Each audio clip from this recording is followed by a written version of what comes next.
Okay, so we're up to Pei Beis on the bottom. Pei Beis on the bottom. We just have to refresh our memory a little bit to get back into what we were discussing.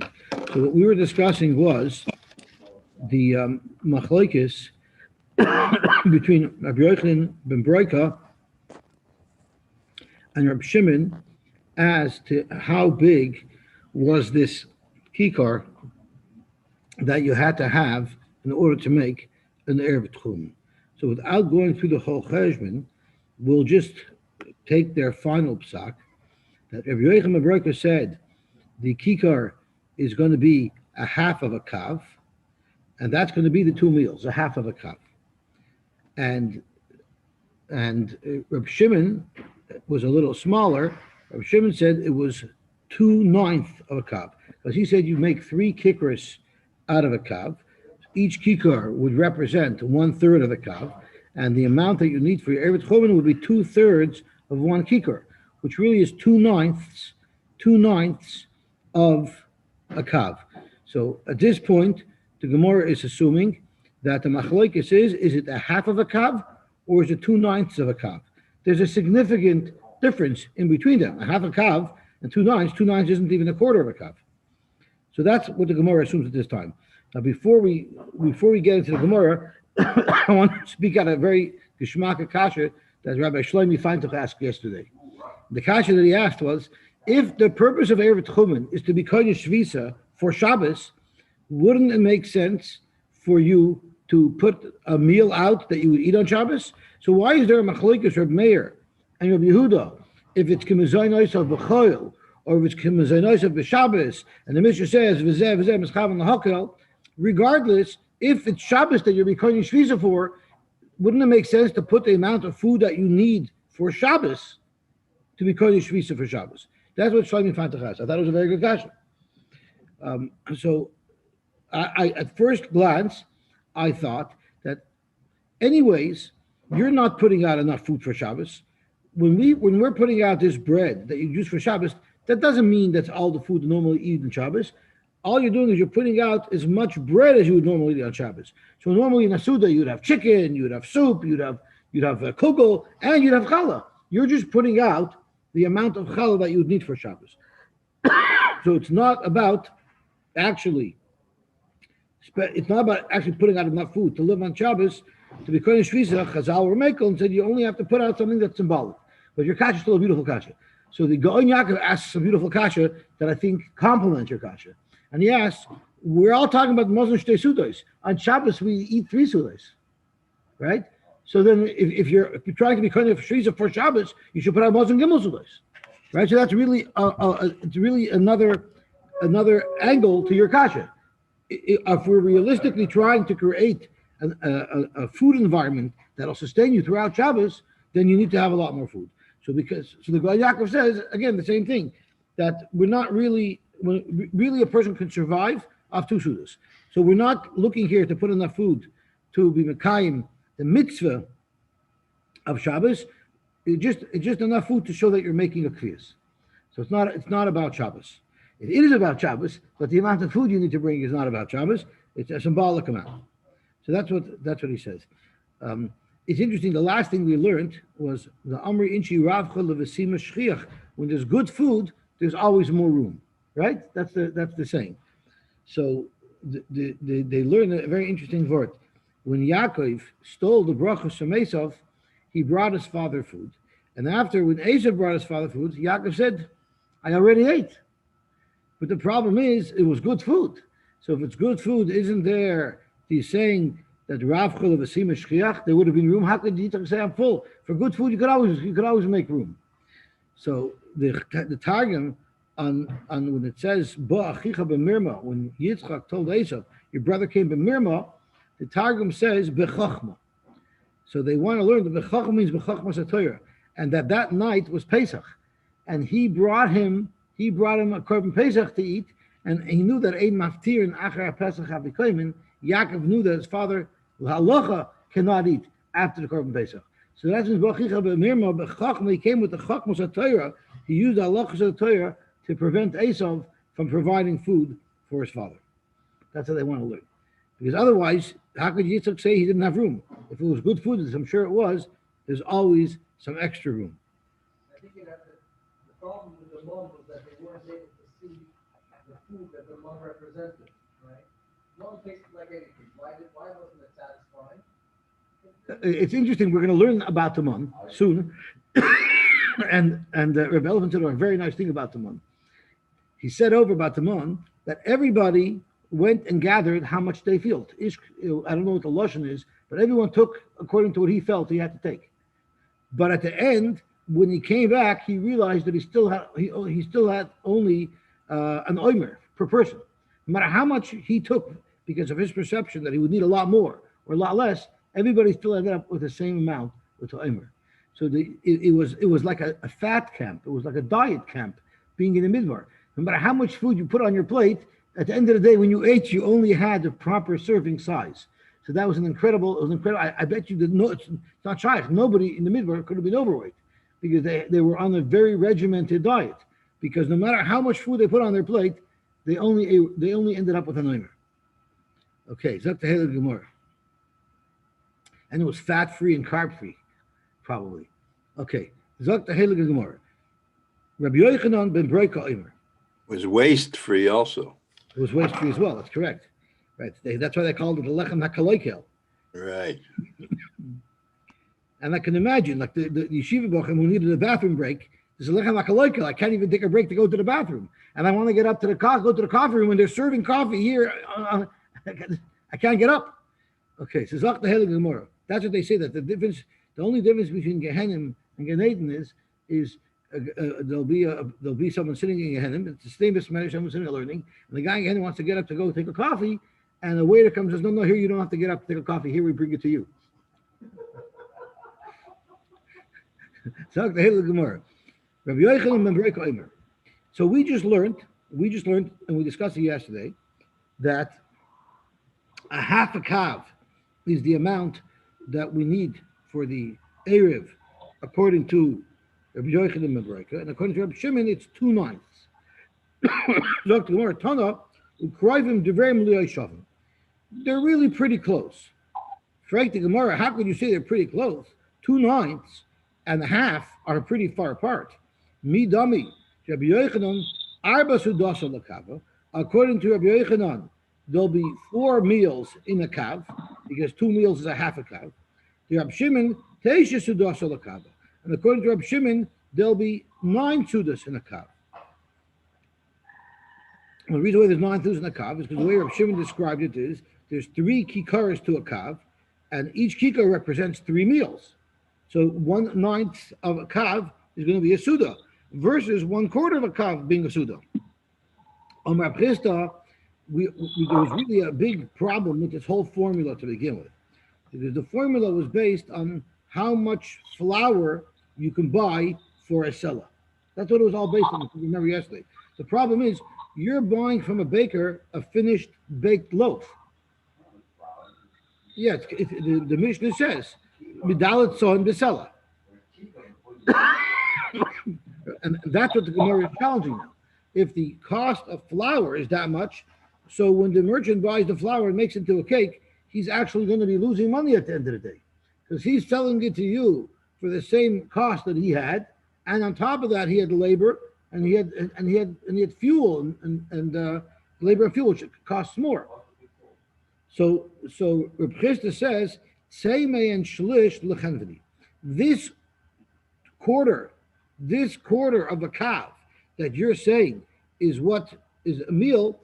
That's really not much, because the chemini, when you pay him the punjin, he's not going to give you the quarter. He's going to give you a third less. So he's going to have a 50% markup. If he reduces what he's giving you by 1/3, it works out that he has a 50% markup. So let's have a look. If you take off a third from a half, you get 2/6. You get 2/6. 2/6 for 2 meals and 1/6 for 1 meal. So vakati lamar tisha, according to one mandamar, according to Reb Shimon, we still said it's 1/9 of a kav. Ulamar shish, it's 1/6 of a kav. There's still a big difference between 1/6 and 1/9. And look at Idich Reb Chisda. Rather, let's say that the merchant charges you even more. The Amar say mehen mechza lechenveni. There's 100% markup, and that covers the labor and the materials required for the chenveni to make the flour into the cup. So now, if it's half of that, so based half of a half is now 1/8. So now Shimon holds each meal. Rabbi Yochanan holds each meal is 1/8 of a cup, and Rabbi Shimon holds each meal is 1/9 of a cup. We're still off by a little bit the difference between the eighth and the ninth. So it doesn't say they're exactly alike, but the difference between 1/8 and 1/9 is small enough that we can say Kroivim Devarim Liyashavim, which is interesting because then according to Rabbi Yochanan, it's talking about the amount that you're going to buy. The price that we're giving is before the markup, and according to Rabbi Shimon, the price that you were giving was after the markup, because according to Rabbi Shimon, you don't see that it's reduced further. Okay, now for Gemara, we have two Rabbi Chistas. One Rabbi Chista says that you mark things up. I'm sorry. Yeah, I'm not sure. I mean, we had why would the Mishnah go through a complicated cheshbon of based on this value, the amount that you can buy for this amount of money? That's what the shear is. Why didn't you say chatzikav? Why did Rebbe just tell us what he was talking about chatzikav? Why did you have to go to a whole cheshbon of the value based on arba shalom b'sela? So unless that was very common in those days for pricing, but otherwise let him just say the amount. We're looking for the amount. He could have said half a cup, quarter of a cup, whatever he wants to say. Why get into this complicated cheshbon? The amount of money, the amount of kikar you would get if you paid a punjan when the price of flour was.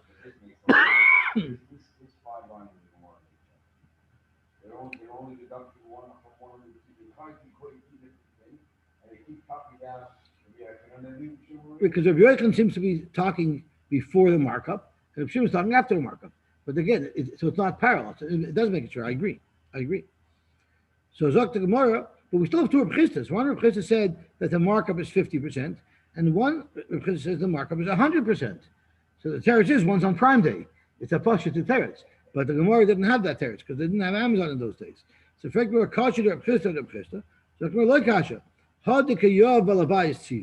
If the balabais is providing the wood to bake the bread, then he only marks it up at 50%. And if the chenveni has to bake the bread, then the chenveni has to mark it up more, 100%. So it's very interesting. When was the last time you went to a baker and he says, "Okay, do you want to pay my gas bill or not? If you want to pay my gas bill, I'm going to give you a discount on your bread." But I guess in those days things worked that way. People were more. It was more simple, and vendors weren't so mass-produced, and people had an option of buying it, providing the wood and not providing the wood. If you went to No Frills and you brought your own wood, you got a lower markup. But if you wanted to go to Pusatari's and there they provide the wood, then you pay for it. Full serve and self-serve. That's right. It's like the difference in full serve and self-serve. That's right. Okay, Zok the Helig Gemara weiter. The Mishnah goes off on a tangent. The Mishnah talks about how much bread you need, how much kikar you need to be koveya yourself, to be kodesh shvisa, and then the Mishnah says, chetzia, half of that, levei samanuga, the chatzi chetzia, which is a quarter of that, lives or less via. And we discussed that levei samanuga means if someone walks into a house that has a nega, he becomes tamei. If he stays the amount of time it takes to eat a certain shear of kikar, which is what we're talking about, then not only does he become tummy, his begodim also become tummy. And that was based on Manuga. And the Chadzach Livshalas was Midirabanon, a person could never become tummy by eating food that's tummy. However, the Rabbanon said, Midiraisa, a person could not become tummy by eating food that's tummy. However, the Rabbanon said that if you eat a certain amount, which is Chatzi Chetcha, if you eat a certain amount of Tomei food, then we will prohibit you from eating Truma that day, and you'll have to wait till the end of the day, go to the mikveh, and then you can eat Truma. So how much Tomei food do you have to eat? The Chatzi Chetcha, which is a quarter of the amount that we're talking about for Erev. So our Mishnah digresses to two different cases, Beis Hamanuga and Lifslos Gvia. But there's one more item that our mission didn't discuss. Tana Zok the Heilige Gemara. We learned in a brisa. The Chatzi Chetcha. So remember, Chatzi is a half, Chatzi Chetcha is a quarter, and Chatzi Chetcha is an eighth. 1/8 of that kikar is Latame Tumas Oichel. The halacha is that not all oichel is mitama. It has to be a certain shear. There has to be a minimum size in order to be mitama tumas oichel. And there's actually a machloikis, Rashi and Tosfos that we learned that says as follows. Rashi learns that sai to become tummy, for food to become tummy, and sai for food to transmit tumah, it has to be a certain shear. Tosfos holds to become tummy, any amount of food will become tummy if tumah touches it, but it won't be able to transmit tumah unless it's a certain shear. And how much is that? That's 1/8 of the amount of food that you need for the Erev Tchum. So the Chatzi Chetzia is Latama Tumas Oichel. So the question is, the Tana Didan, our Mishnah didn't list this off as one of the byproducts, so to speak, of the amount of food that we're talking is required for an Erev Tchumen. So my timer, Loitami Tumas Oichel. Why didn't the Mishnah also speak about Tumas Oichel and say that it's 1/8 of the amount required for the Erev Tchumen? So tomorrow Mishum de Leishavi Shurayu Ladodi. That's because we want to use precise ratios. Exactly half of the shear for Tchumen is what's going to make your begodim tamei if you walk into a Beis Hamanuga, and it doesn't mean eating it, it means spending the time that it would take to eat it. And then a quarter of that is the amount of food you actually have to eat to become Osher Ti Truma that day. And 50% of that is what we want to claim will be Mitama Tumas Oichel. The problem is it's not exactly 50%. So it's not exactly 1/8. So since it's not a precise measurement, it's a variance of that measurement, and we'll soon see what the variance is. But since it's not precise, the Mishnah didn't want to list it. The Mishnah only wanted to list very clear things that are precise, half and half. The Tanya, we learned, Kama Shir Chatzi Pras. What is the shear of a half a pras, which is the shear that makes a person tamei? Beis beitzim chaser kima. It's 2 eggs less a mashu. Divrei Rabbi Yehuda. Rashi gets into the calculations, which are a bit complex, but I'm not going to get into those. I was struggling last night how even after I understood it, which took a long time, how I'm going to present it. But Rabbi Elephant didn't present it. He didn't get into the details of the backstory. He just said he took the Gemara at face value. The Tanya Kama Shir Chatzi Pras, Beis Beitzim Chatzer Kima. It's 2 eggs less a little bit. Divrei Rabbi Yehuda. That's what Rabbi Yehuda would hold. Rabbi Yosy Yomer, Beis Beitzim Sochos. It's actually 2 larger eggs. So Rabbi Yosy holds it's a bigger shear than Rabbi Yehuda. Beis Beitzim Sochos. Shear Rebbe said it's even bigger than that. It's Beis Beitzim V'oid. It's 2 eggs and a little bit more. Kama V'oid. How much is that extra? Zok the Gemara, Echad Me'eshrim Bebeitza. There's 2 Lashonos in Rashi. We'll stick to the simpler Lashon in Rashi. That's 1/20. 1/20 you always add to the shear to get the pras that we're looking for. The ilu gabi tumas oichlin. So this last thing that we discussed is referring to how much you have to eat in order to become tamei that you cannot eat truma. And then vilu gabi tumas oichlin, which is chatzi Tanya, we learned. Rabbi Nosson Rabbi Doisha Amru, Kebeitza Sha'amru, Kemoya Uchit Klipasa. It's the shear of an egg with its klipa. But it's not exactly half of the shiurim that we just discussed earlier. According to Rabbi Yehuda, it was Beis Chaser Kima, and here we have that Rabbi Nosson and Rabbi Doisha are both saying it's exactly 1 egg, either with a peel or without the peel, but exactly 1 egg, which would definitely be more than chaser kima. Rabbi Yosy says it's Beis Mesoich, it's 2 bigger eggs. Again, they don't say it's bigger eggs. They say it would be half of the smaller egg. And Rabbi said Beis and V'oid. So all of these things, if you took half of those shiurim, they would not add up exactly to either one of the shiurim that Rabbi Yosy said, which is Kamoy Klipasa, or like the Chachamim, Kamoy B'lot Klipasa. So since it's not an exact 50% ratio, the Mishnah didn't want to list it as being half of the previous year.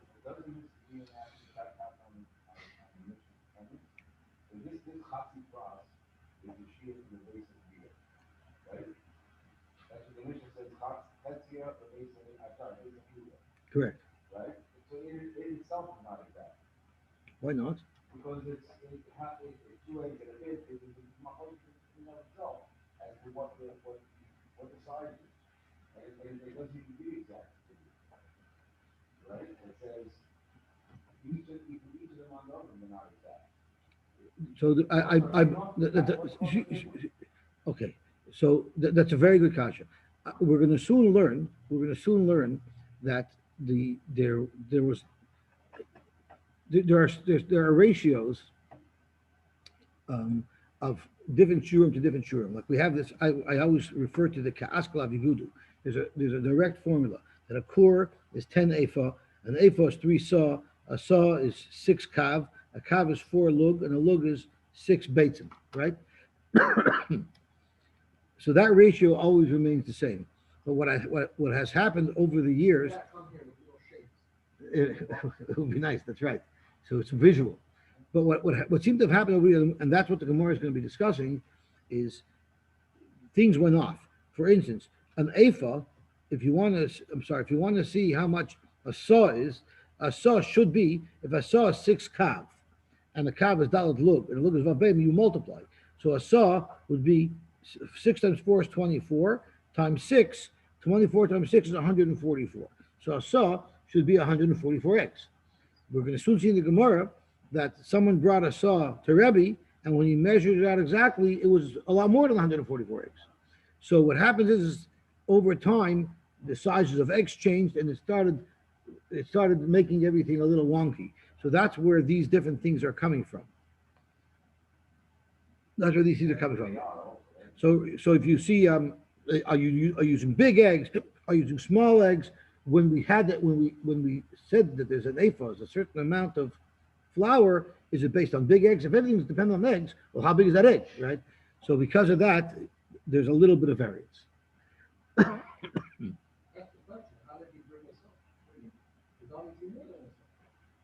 Well, so let's get to that Gemara. So the Gemara is that's exactly what the Gemara is going to discuss, where that comes from.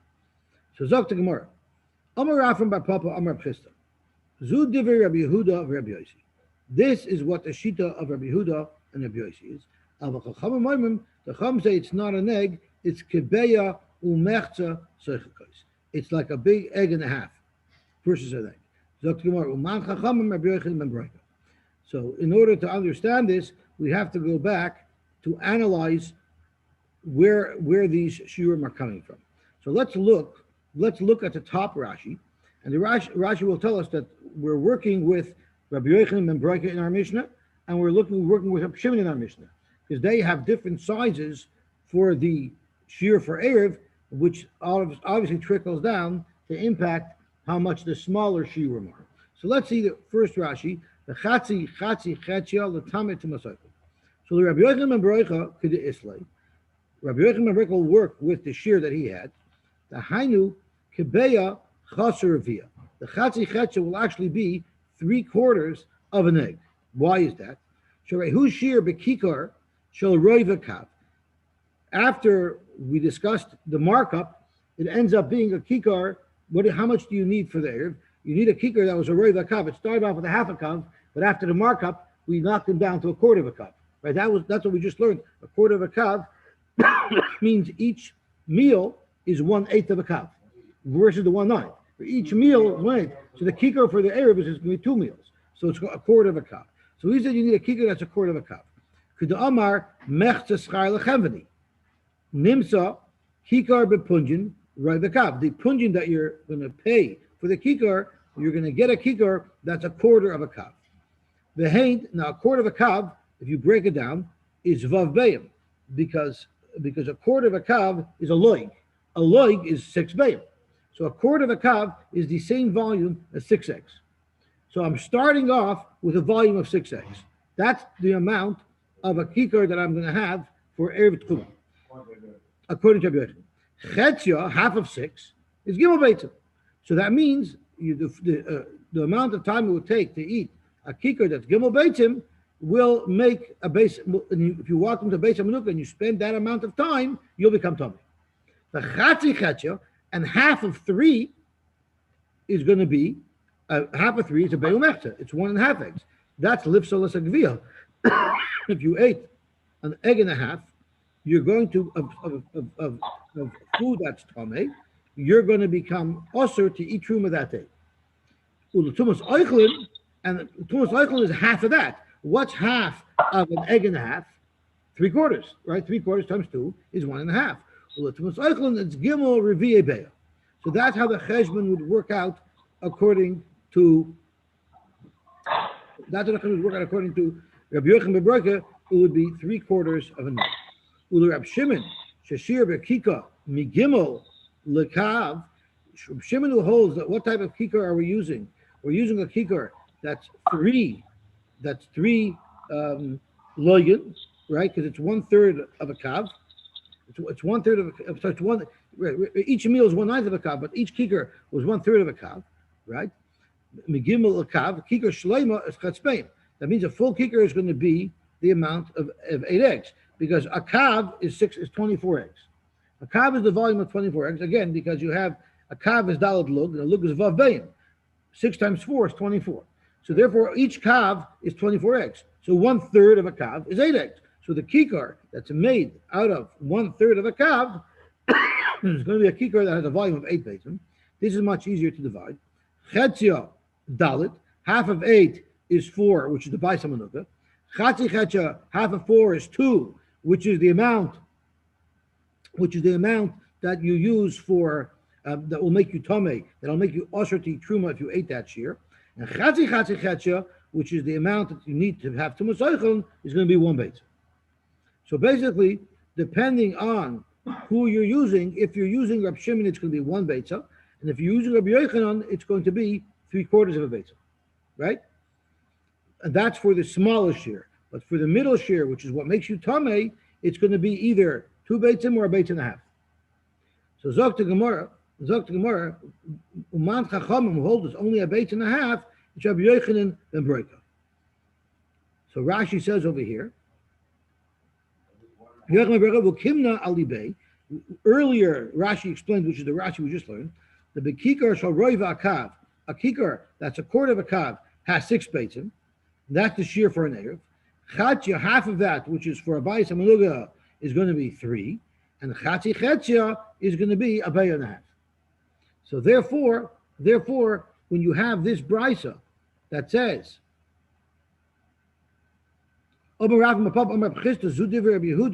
this is Rabbi Yehuda, Rabbi Yosy, who hold that it'll only be 3/4 of an egg. I'm sorry. This is only according to Rabbi Yosy, Rabbi Yehuda, that it'll be 2 eggs, but according to the Chacham, it'll be bay and a half. Because of the cheshbon that we just made. Fact Gemara Pshita, do I need Rafram Bar Papa to teach me math? We can do the math ourselves, and we'll see that a bay and a half corresponds to the chatzi chetzia that Rabbi Yochanan ben Broika is requiring for Erev Tchum. So Gemara Soiches also Lashminan. All Rafram Bar Papa wanted to tell us was that, according to the Chachamim, the type of eggs you use are bigger eggs, and you measure it a little bit more with a greater quantity. You use larger eggs to measure. Zok to Gemara. Now we're going to get into what Chaim Tzvi was discussing with ratios changing, and it gets a little bit confusing. Yosy Avdimi, when Avdimi came, Amar, he said, Shigar Bunyas L'Rebbe, Bunyas sent to Rebbe, Mudya the Kundis the Mina Usa. He sent him a saw of produce. Now, a saw of produce, again, I always use my formula of Ka'askalav Yegudu. I explained to you what Ka'askalav. If you take a piece of paper and you write the word Ka'askalav, Chaf, Aleph, Samach, Kuf, Lamed Beis. Those are 6 letters. And underneath, in between each of those 6 letters, you write Yigudu, which are 5 letters, Yud, Gimel, Vav, Daled, Vav. That's the formula for all of the shiurim that you'll ever need in the Torah. And what it stands for is a kur. The Chavav Ka'askalav is a kur, is Yud Efa. So the top row of Ka'askalav represents the Rosh Tevis of the shiurim. So kur, Efa, Sa, Kav, Lug, Beya. And the lower row, Yegudu, represents the relationship between each of those sizes. So a kur is Yud Efa, an Efa is Gimel Sa, a Sa is Vav Kav, a Kav is Daled Lug, and a Lug is Vav Beitzim. So using that formula, and that's an integral formula, using that formula, let's figure out how many Beitzim are in a Sa. So we know a Sa is Vav Kav, a Kav is Daled Lug, and a Lug is Vav Beim, which means 6 times 4 times 6. So 6 times 4 is 24. 24 times 6 is 144. So there should be 144 eggs in a saw. That's what it should be. Using the proper ratios, there should be 144 eggs in a saw. But that's not what Rebbe found. Rishir Rebbe Mason Vishva Esrei Beyin. Instead of having 144 eggs in this saw, he measured that there was actually the amount of 217 eggs in this saw. So no, there weren't eggs there. He had a little container that you told me I should have brought with me today, and he kept on filling it up, and he kept on filling it up and putting it into a big bucket until he used up whatever product it was, and then he knew how many eggs it was. Or maybe he had a big measuring cup that had lines that showed what an egg was. So he measured out this saw that should have been only 144 eggs of volume. He measured that there's 217 eggs of volume. So the question is, ha saw the heicha. What type of saw is this that would have such a bigger shear? If it's the standard saw like we're discussing, kuf mem dalar havia, it should be 144, not 217. But either Yerushalmis, and even if you want to say Yerushalmis, now what happened was, it seems like the eggs were getting smaller. And since the eggs were getting smaller, they had to bump everything up in size. And Yerushalmis would have added 1/5 milagav.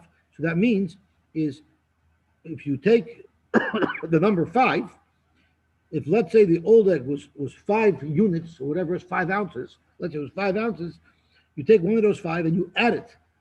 So now you have 6. So it's like 1 1/5 of the original measurement. So let's take a look at that. Let's take 144. Let's divide it by 5. Let me use my calculator because my brain doesn't work so well. So 144 divided by 5 times 6.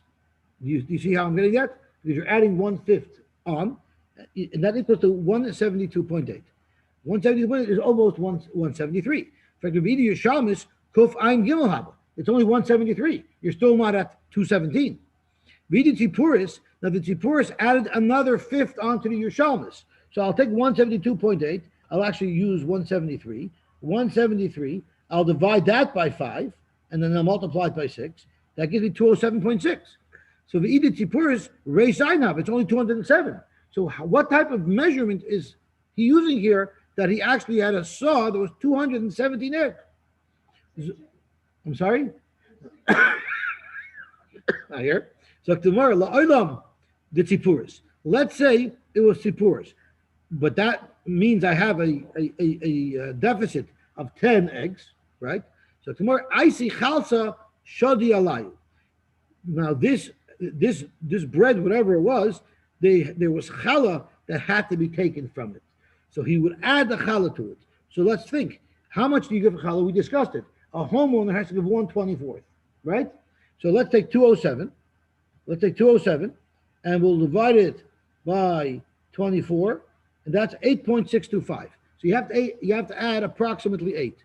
How much challah would there be? Tamni. It's really 8.6, but again, the Gemara estimate. So what's 207 plus 8? That's 215. You're still missing 2.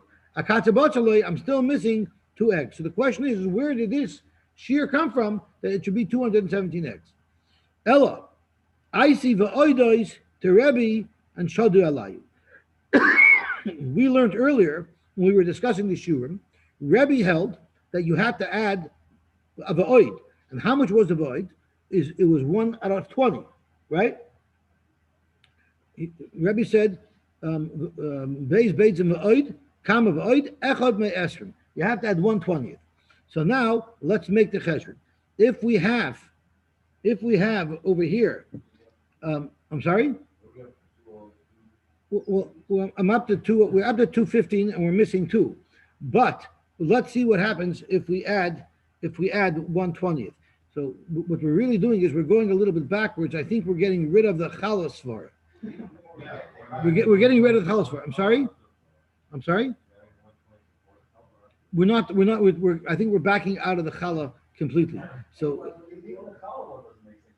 You have to gross it up and then take 124. You have to gross up the number, right? You took what you did was you took 170. So you're right, and that. I mean, you came to the right number, but according to the Gemara, but I think there's something wrong with that. I hear. So there's a complicated Rashi on it that discusses the two sheetas if it's 1 out of 40 or 1 out of 20. But if it's 1 out of 20, so let's have a look at what the number is. So I'm just going to look at let's just do it much simpler. Let's go down to Rashi. Rashi goes a little bit off. He goes down to 196. So we need to let's do 196. 196. I'm sorry, 192. Kufchatik base divided by it's a 1/20th, right? It's 1/20th. So no, it's simple. Let's go simpler. We have 200 and there's a number of 207. I'm sorry. I apologize. I'm getting a little bit mixed up where we're adding it to. So Rashi says over here. I'm sorry.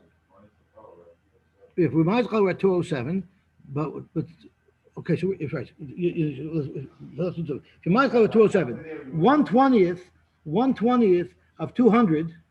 1/20th of 200, 1/10 of 200 is 20, and 1/20th of 200 is 2. 1/20th is 10. Okay, so if we're at 10, so do we have a number of 207? So what was the number of 207? Oh, so 207 was Siparis. Okay, right. So 207 was plus Rebbe's addition of 1/20th, which is 10. But we're not adding the 20th of the 7. We're only adding the 20th of 200. So it's still not perfectly precise. So that's what the Gemara is saying. Zok the Gemara, where are we up to? Kama v'chamshen. I'm going back. Oh, here. Yachav l'tzvei. I don't know where I got lost over here.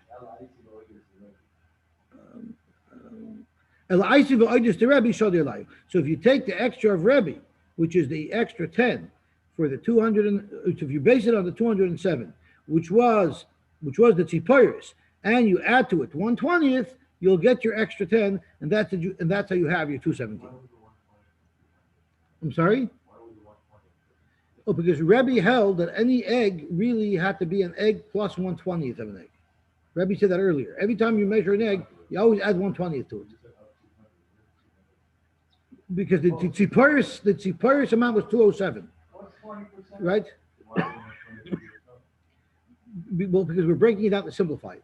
1/20th of 200, 1/20th of 200 is 10, right? Well, we'll ignore the 7. We're going to ignore the 7 because we're trying to get to 217. We don't want to go over 217. Right. Well, the Gemara asked that. The Gemara asked that. What about the 1/20th of the 7? It's actually going to push it over 217. So since 1/20th of 7 doesn't even add up to one egg, we'll ignore it. So that's why it was 217, because it was the Beitza, it was the Ephod Tziporis, which added a fifth twice, right? It added a fifth twice to the Midbarius, and on top of that, we added 1/20th, and that's how you get to 217, which is our lucky number. We're still going to get a little bit more complication. So Yerushalmis, Yisera al Midbarius shtus, v'shal Tziporis Yisera al Yerushalmi shtus, right? So the next line of the Gemara doesn't make sense. You add a sixth to a Midbarius to get a Yerushalmius, and you add a sixth to a Yerushalmius to get to a Tziparis. Nimtzis shall Tziparis Yisrael al Midbarius Shlish. So mathematically, the Gemara is suggesting if you add 1/6 2 times, it works out to 1/3. But in fact, it's not true, because it's cumulative, right? If you add 1/6, exactly, the second time you're taking 1/6 of a bigger number, so that doesn't work. But the Gemara has a more of a roundabout way how it discovers it. So the Gemara says, "Shlish deman." Exactly what third are you talking about? Zok the Gemara, "Ilaim is shlish the midbarius." If it's a third of the midbarius, which means if you add a third to the midbarius, you're going to get the amount of a tziparis. Well, Michti, let's think about it. Shlish the midbarius chamahava. A midbarius is 144, we said. But what's 144 divided by 3? We'll use my calculator. 144 divided by 3 is equal to 48. So, shlish the midbarius chamahava, arba v'tamya. Okay, so let's think about it. Add 48 to 144. What do you get? You get 192. The problem is we just determined that the Tziparius is going to be 207, right? So clearly, by adding a third, it's not going to be enough. Okay, we discussed it. We know that already. Adding 1/6 twice is not the same thing as adding a third, because you're adding the second time you're adding 1/6 of a larger number.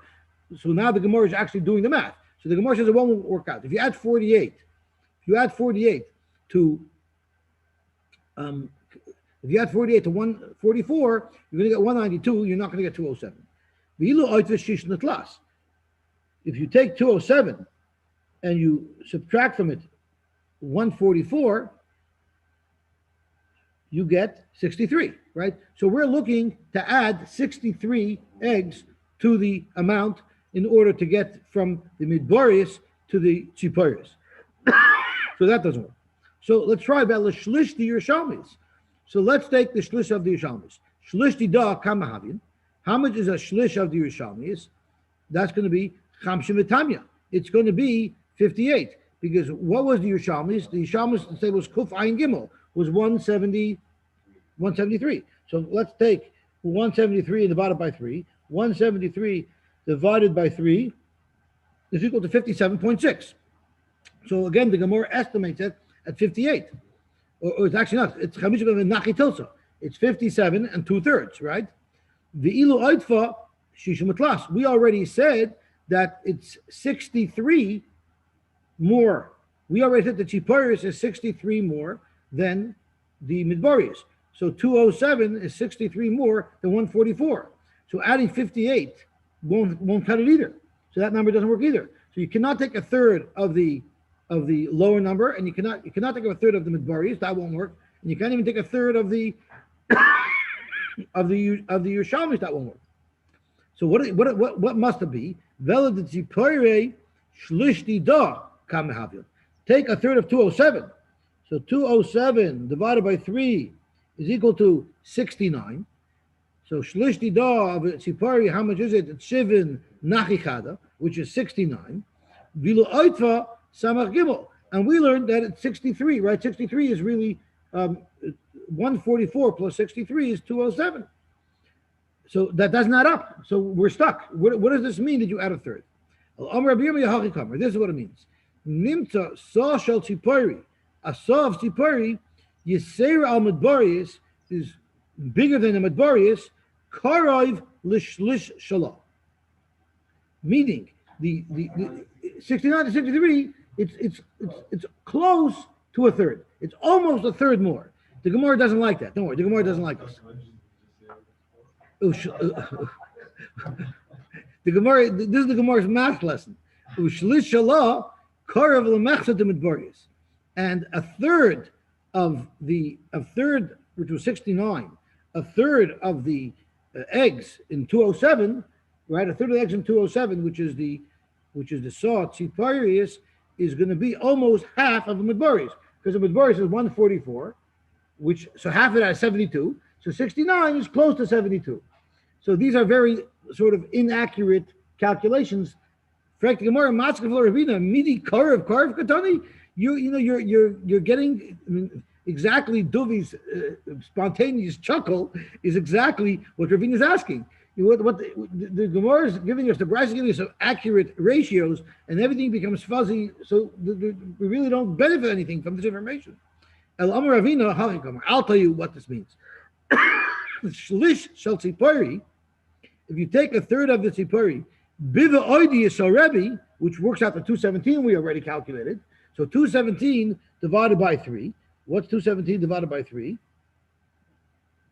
That works out to 72 and a third. So that's Yisera al Mechlish al Midbariyos Shalish Beya. Half of a Midbariyos, half of 144 is 72. A third of the Tzipori with Rebbe's addition, which means a third of 217 is 72.33. So it means it's one third more. It's one third more than a Midbariyos, than half of a Midbariyos. So if we go back to the original comment, the original statement, we'll see what it says, and we'll see how Gishmak it fits in. So Yerushalmis Yisrael al Midbariyos shtus, v'al Tzipori Yisrael Yerushalmis shtus nimtzis. So Tziporis Yisrael al Midbariyos shlish. So what does it mean? So Tziporis Yisrael al Midbariyos. You take a Tziporis with the addition of Rebbe, that's 217, and you take a third of it, it'll be a little bit more than half of Midbariyos by 1/3 of an egg. So that's the accurate statement ultimately made by the verse. We know that if you make 5 pounds of flour into challah, you mechuyev to take challah. So where does that number come from? Now we're going to get the answer. Tanarbon, Reishis Arisha Seichem. Kidei Isay Seichem, the amount that you would normally have for a dough. The Kama Isay Seichem, how much is the standard you normally have for dough? Kidei Isay Hamidbar, the amount of dough they had in the midbar, meaning based on the share of mon that each person got, that would be the significant amount of dough that requires you to take challah. The Kama Isay Hamidbar, and how much was that? So we got all our clues in the Parsha of the Mon. In the Parsha of the Mon, it says that Omer is a serious neifa, and each person got an Omer.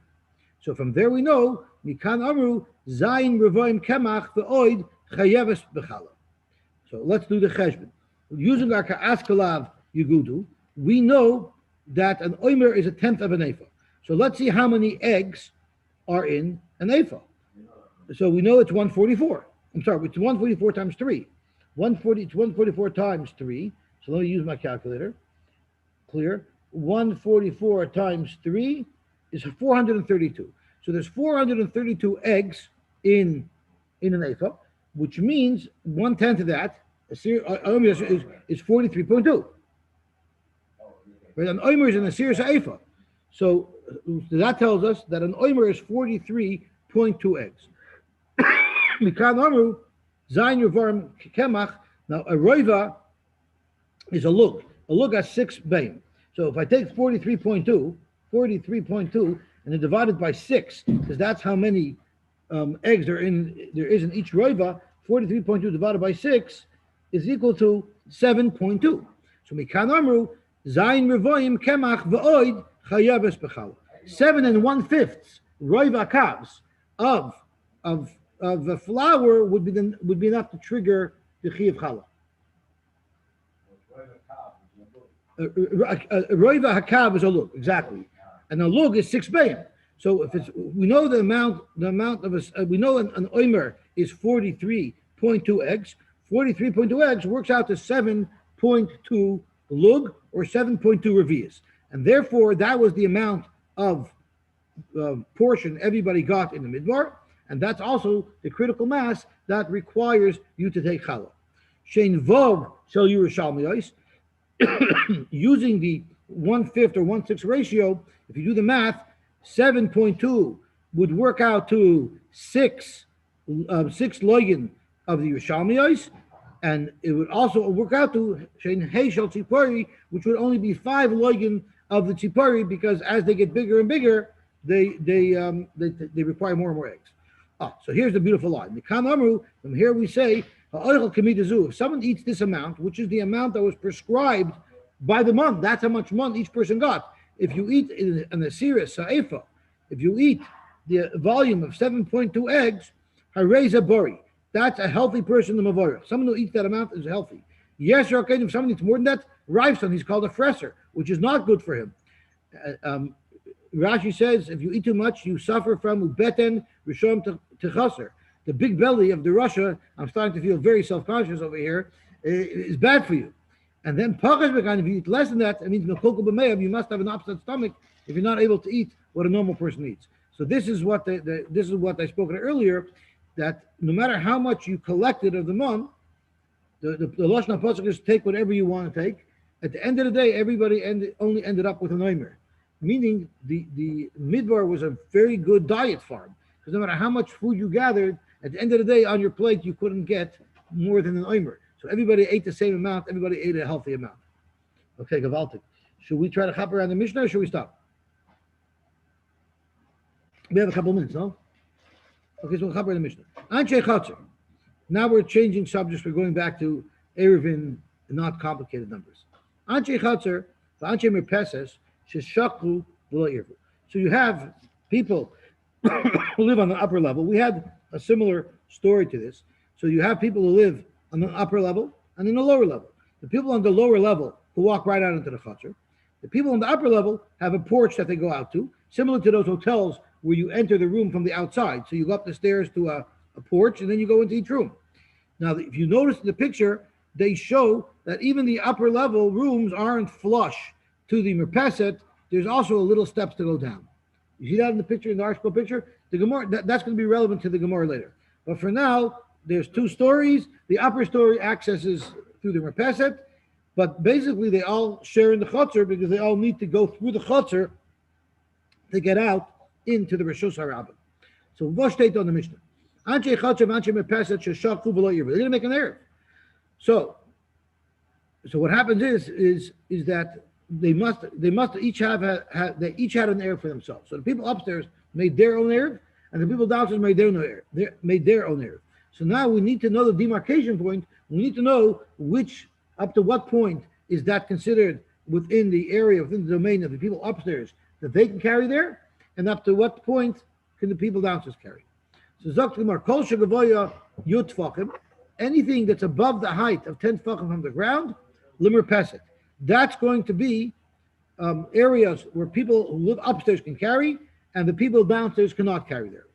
Pachas Mikan, if there's a platform that's less than 10 tfachim high, then lechatzer. Then the people of the chutzner have a right to use that space. Let's say in that yard somewhere there was any type of structure that was 10 tfachim high, whether it's a rock, whether it's the area that you build around the bar, anything that you have in that chutzner that's above 10 tfachim, we say is limer peset. The people from the merpeset can carry there, other people can't. So I see from Duvi's expression, well, what if it's far away? What if I can't reach it? So the Gemara is going to discuss that. The Mishnah is going to discuss it. Pachas mikan l'chutzner. But if it's less than 10 tfachim high, it's accessible by the people on the lower level, they have access to it.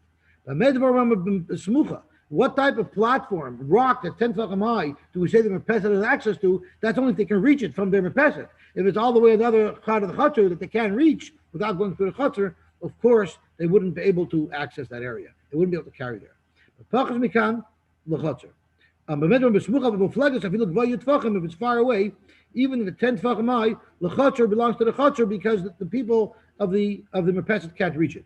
What's called close enough? If it's within 4 tfachim, you can just lean over from the porch and put something on top of that platform. That will be considered accessible by the upstairs. But if it's too far away, it's not considered accessible by the